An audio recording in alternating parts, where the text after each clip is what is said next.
গল্পের নাম অপমানের বদলা। লিখেছেন অদিতি ঘোষ। স্কুল থেকে ফিরে বাড়ি ঢুকতে গিয়ে থমকে দাঁড়ালো দীপিকা। বারান্দায় চেয়ারে দীপনের সঙ্গে মুখোমুখি বসে গল্প করছে যে মানুষটা, তাকে দেখে অবাক হওয়ারই কথা। দীর্ঘ 12 বছর পর হলেও রঞ্জনকে চিনতে কোনো অসুবিধা হলো না দীপিকার। কিন্তু এতদিন পর এই বাড়িতে কেন এসেছে রঞ্জন, সেটাই ভাবাচ্ছে ওকে। ওর ভাবনা বেশি দূর গড়ানোর আগেই ভেতর থেকে ছোট মাসির গলা কানে এলো। তার মানে এবারও ছোট মাসি সঙ্গে করে নিয়ে এসেছে রঞ্জনকে। দীপিকার বিয়ে 3rd ইয়ারে পড়ার সময় রঞ্জনকে নিয়ে এখানে এসেছিল ছোট মাসি। তার আগে খুব ছোটবেলায় যখন ও মাসির সঙ্গে এসেছিল এখানে, তখন হয় দীপিকা জন্মায়নি, নয়তো খুবই ছোট। তাই রঞ্জনকে ওর প্রথম দেখা নিজের 21 বছর বয়সে। রঞ্জনের বয়স তখন 27। গ্রামের বাড়ি থেকে পড়াশোনার অসুবিধা হতো বলে বর্ধমানের স্কুল হোস্টেলে থেকে পড়াশোনা করেছিল রঞ্জন। স্কুলের গণ্ডি পেরিয়ে ইঞ্জিনিয়ারিং পড়তে কলকাতায় চলে গিয়েছিল ও। তাই মামির সঙ্গে তার দিদির বাড়ি আর আসা হয়নি রঞ্জনের। দীর্ঘদিন বিরতির পর একেবারে এসেছিল নিজে চাকরি পাওয়ার পর। তারপর থেকে বেশ কয়েকবার ওকে নিয়ে এসেছে মাসি, এমনকি একাও এসেছিল রঞ্জন বারদুই। তবে সেসব বহু আগের কথা। গত 12 বছরে আর একবারের জন্য দেখা মেলেনি রঞ্জনের। নিজের কোনো সন্তান না থাকায় ননদের এই ছেলেকে যেমন একটু বেশি স্নেহ করত ছোট মাসি, তেমনই ভালোবাসত দীপিকাকে। ছোট মাসির উদ্দেশ্য ছিল রঞ্জনের সঙ্গে দীপিকার বিয়ে দেওয়া। দীপিকার গায়ের রং শ্যামলা, তবে সুশ্রী বলা যায় নিঃসন্দেহে। মুখের গড়নই শুধু সুন্দর নয়, ফিগারটাও বেশ ভালো।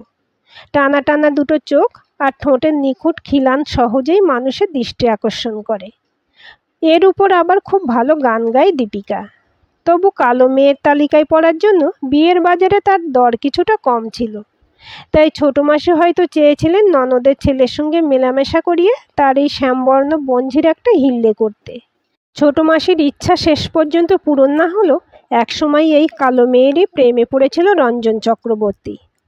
নিজের ভালো লাগা প্রথম প্রকাশ করেছিল রঞ্জন রবীন্দ্রনাথ ঠাকুরের কৃষ্ণকলি কবিতা আবৃত্তি করে দীপিকাকে শুনিয়ে। সেদিন ছিল পূর্ণিমা। সন্ধেবেলায় লোডশেডিং হয়। দীপন আর লিপিকার আবদারে রঞ্জনকে সঙ্গে নিয়ে ভাই বোনদের সাথে ছাদে গিয়েছিল দীপিকা। পূর্ণ চন্দ্রের আলোয় আলোকিত হয়েছিল চারিদিক। বাগানের গাছ থেকে জুঁই ফুলের সুবাস ছড়িয়ে এসে পড়ছিল ছাদময়। দীপিকার পাশে বসেছিল রঞ্জন। অদ্ভুত একটা ভালো লাগায় আচ্ছন্ন হয়েছিল দীপিকার মন। ছাদে বসে সেদিন ওদের সঙ্গে অনেক গল্প করেছিল রঞ্জন। কারো অনুরোধে নয়, নিজের মনের তাগিদেই আবৃত্তি করেছিল সেদিন রঞ্জন। তারপর দীপিকাকে একটা গান গাইতে রিকোয়েস্ট করেছিল। ওর কথা রেখে দীপিকা গেয়েছিল, আজ জ্যোৎস্না রাতে সবাই গেছে বনে। গান শেষ হতেই উচ্ছ্বসিত প্রশংসা করেছিল রঞ্জন। দীপিকা বলেছিল, আপনার আবৃত্তিটাও খুব সুন্দর হয়েছে। দীপিকা চিরকালই শান্ত স্বভাবের, কিন্তু দীপন ও লিপিকা পুরো ওর বিপরীত স্বভাবের। দুজনেই একটু বেশি মাত্রায় চঞ্চল। কিছুক্ষণ বসে গল্প করার পরই দিদির পাশ থেকে উঠে পড়েছিল ওরা। তারপর ছাদের উপর ছোটাছুটি শুরু করেছিল দুজনে। তখন মাদুরের উপর বসেছিল শুধু রঞ্জন আর দীপিকা। কথা বলতে বলতে হঠাৎই দীপিকার হাতটা নিজের মুঠোয় চেপে ধরে রঞ্জন বলেছিল, তুমি বিশ্বাস করবে কিনা জানি না, কিন্তু আমি অনেস্টলি বলছি, আমি তোমাকে ভালোবেসে ফেলেছি দীপিকা। আমি চাই এই ভালোবাসার পূর্ণতা দিতে, অবশ্য যদি তুমি রাজি থাকো। লজ্জায় মাথা নিচু করে বসেছিল দীপিকা। রঞ্জন বলেছিল, কিছু যে বলছো না, তবে কি আমাকে ভালো লাগেনি তোমার? রীতিমতো সুদর্শন রঞ্জনকে প্রথম দেখাতে ভালো লেগেছিল দীপিকার। তবু নিজেকে সংযত করে বলেছিল, আপনি সুদর্শন, তার উপর আপনার গায়ের রং একটু বেশিই ফর্সা। আপনার পাশে আমার মতো কালো মেয়ে যে একেবারেই বেমানান। রঞ্জন ওর হাতে আরেকটু চাপ দিয়ে বলেছিল, শুধু গায়ের রঙে কি মানুষের সৌন্দর্য নির্ভর করে? তোমার চোখ দুটো যে অনবদ্য। তোমার দীঘল চোখের চাউনি আর মিষ্টি হাসিতে মুগ্ধ হয়ে গেছি আমি। আর গানের গলা, সেও তো অসাধারণ। সব দিক দিয়ে বিচার করলে যোগ্যতার পাল্লা তোমার দিকেই ঝুঁকবে। রঞ্জনের মুখে নিজের প্রশংসা শুনে মনে মনে আপ্লুত হয়েছিল দীপিকা। কি বলবে ভেবে না পেয়ে চুপ করে বসেছিল।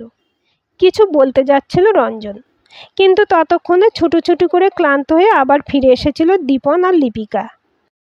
দ্রুত নিজের হাতটা রঞ্জনের মুঠো থেকে ছাড়িয়ে উঠে দাঁড়িয়েছিল দীপিকা। উঠে পড়েছিল রঞ্জনও। নিচ থেকে তখনই মায়ের ডাক শোনা গিয়েছিল, কারেন্ট এসে গেছে দীপা, তোরা থাকলেও ভাইকে পাঠিয়ে দে, ও পড়তে বসুক এসে। দীপনের সেবার উচ্চ মাধ্যমিক, তাই আর দেরি না করে মাদুর গুটিয়ে নিয়ে ছাদ থেকে নেমে এসেছিল সবাই মিলে। সেদিনের পর আরও 3 বার এসেছিল রঞ্জন, কখনো মাসির সাথে, কখনো বা একা। শেষ যখন এসেছিল তখন ইউনিভার্সিটি দরজায় পা রেখেছিল দীপিকা। রঞ্জন এসে মাকে জানিয়েছিল যে ওর মা বাবা দেখতে আসতে চান দীপিকাকে। শুনে খুশি হয়েছিল দীপিকার মা বাবা। আনন্দে নেচে উঠেছিল দীপিকার মন। নির্দিষ্ট দিনে রঞ্জনের মা বাবা, দাদা, বৌদি এসেছিল দীপিকাকে দেখতে। মাসির কথা মতো সুন্দর করে চুল বেঁধে ভালো শাড়ি পরে সেজেছিল দীপিকা। গান গাওয়ার জন্য তৈরিও হয়েছিল, তবে আর তার প্রয়োজন হয়নি। পাত্রপক্ষ জলযোগ করার পরই ডাক পড়েছিল দীপিকার। সকলকে প্রণাম করে ওদের সামনাসামনি চেয়ারে বসেছিল দীপিকা। রঞ্জনের ফর্সা বৌদি আর মা দুজনেই নাক সিটকেছিল দীপিকাকে দেখে। ওর বৌদি মুখের উপর বলেছিল, আরে এই মেয়েকে পছন্দ করেছে রঞ্জন, এ তো বেশ কালো। রঞ্জনের মা বলেছিলেন, আমি বাপু সোজা কথার মানুষ, তাই বলেই দিচ্ছি যে এই মেয়ে আমার মোটেই পছন্দ হয়নি। এই মেয়েকে বিয়ে করলে রঞ্জনের সন্তানরাও তো এই রকমই রং পাবে, ঝাড় গুষ্টি সব কালো হবে। আমার এই বিয়েতে মত নেই। রঞ্জনের বাবা ও দাদা চুপ করে থেকে জানিয়ে দিয়েছিলেন যে তাঁদের স্ত্রীদের সঙ্গে তারাও একমত। এরপর আর বেশিক্ষণ বসেননি তাঁরা। আশাহত হওয়ায় খুব কষ্ট পেয়েছিল সেদিন মাসি। কয়েকদিন পর দীপিকার উদ্দেশ্যে লেখা রঞ্জনের একটা চিঠি এসেছিল। তাতে রঞ্জন জানিয়েছিল যে বাড়ির সকলের বিরুদ্ধে গিয়ে দীপিকাকে বিয়ে করা রঞ্জনের পক্ষে সম্ভব নয়। দীপিকা যেন রঞ্জনকে ক্ষমা করে। এই ঘটনার মাস 3 পরেই বিয়ে হয়ে গিয়েছিল রঞ্জনের। নিমন্ত্রণ হয়েছিল দীপিকাদের পুরো পরিবারের, কিন্তু কেউ যায়নি সেই নিমন্ত্রণ রক্ষা করতে। পার্সেল করে উপহার পাঠিয়ে দিয়েছিলেন দীপিকার বাবা। মাসির মুখে পরে শুনেছিল দীপিকা, খুব ফর্সা সুন্দরী বউ হয়েছে রঞ্জনের। নিজের ভুলের প্রায়শ্চিত্ত করতে বিভিন্ন জায়গায় যোগাযোগ করে ভালো পাত্রের সম্বন্ধ এনেছিলেন দীপিকার মাসি, কিন্তু দীপিকা পরিষ্কারভাবে জানিয়ে দিয়েছিল যে ও বিয়ে করবে না। সকলের বারবার অনুরোধেও কোনো কাজ হয়নি, বরং এরপর পড়াশোনায় বেশি করে মনোযোগ দিয়েছিল দীপিকা। MA পরীক্ষার রেজাল্ট উল্লেখযোগ্য রকম ভালো হয়েছিল। এরপর বিএড কমপ্লিট করেই ভাগ্যক্রমে স্কুলের চাকরিটা পেয়ে গিয়েছিল ও। অবশ্য এসবের মধ্যেই কানে এসেছিল রঞ্জনের ডিভোর্সের খবরটা। বিয়ের পর থেকে নাকি স্ত্রীর সঙ্গে সেভাবে বনিবনা হয়নি রঞ্জনের। বিয়ের 6 মাস পর থেকে বাপের বাড়িতে থাকতো ওর স্ত্রী। শেষ পর্যন্ত ডিভোর্স হয়ে গিয়েছিল 3 বছরের মধ্যেই। এরপর বিদেশে পাড়ি দিয়েছিল রঞ্জন। কবে দেশে ফিরেছে সে খবর জানে না দীপিকা। দেখতে দেখতে জীবনের 35টা বসন্ত পার করে এসেছে দীপিকা। বিয়ে না করে নিজের মতো করে বেশ ভালোই আছে ও। এখন এর মধ্যে রঞ্জনের উপস্থিতি মোটেই অভিপ্রেত ছিল না ওর কাছে। ঘরে ঢুকতেই দীপিকার মা জানালো, রঞ্জন একা আসেনি, ওর সঙ্গে ওর মা বাবাও এসেছে। ওনারা কথা বলতে চান দীপিকার সঙ্গে। দীপিকা যেন ফ্রেশ হয়ে ড্রয়িং রুমে আসে। কেউ কিছু না বললেও দীপিকার বুঝতে অসুবিধা হলো না এতদিন পর কোন উদ্দেশ্য নিয়ে এসেছেন ওনারা। কিন্তু অবাক লাগছে নিজের বাবা মায়ের কথা ভেবে। হঠাৎ করে তো আসেননি ওরা, নিশ্চয়ই ফোনে কথাবার্তা বলেই এসেছে। সব জেনেও ওদের এই আশাটা চাইলো কি করে বাবা মা? বাথরুমে ঢুকে ফ্রেশ হতে হতেও বারবার বাবা মায়ের কথাই মনে হচ্ছিল দীপিকার। এ কাদের দেখছে ও? কোথায় গেল বাবা মায়ের আত্মসম্মান? একদিন যারা তাদের মেয়েকে চরম অপমান করে গিয়েছিল তাদেরই আজ আমন্ত্রণ জানালো। দীপিকারাই স্বনির্ভর একজন মহিলা, সে তো কারো বোঝা নয়। তবে ওর ভবিষ্যৎ নিয়ে ভাবতে গিয়ে এভাবে নিজেদের সম্মান খোয়াচ্ছে কেন তারা? ফ্রেশ হয়ে ড্রয়িং রুমে ঢুকলো দীপিকা। আজ আর সেই প্রথম দিনের মতো কোনো জড়তা বা লজ্জা নেই দীপিকার মধ্যে, বরং মাথা নিচু করে বসেছিল রঞ্জন।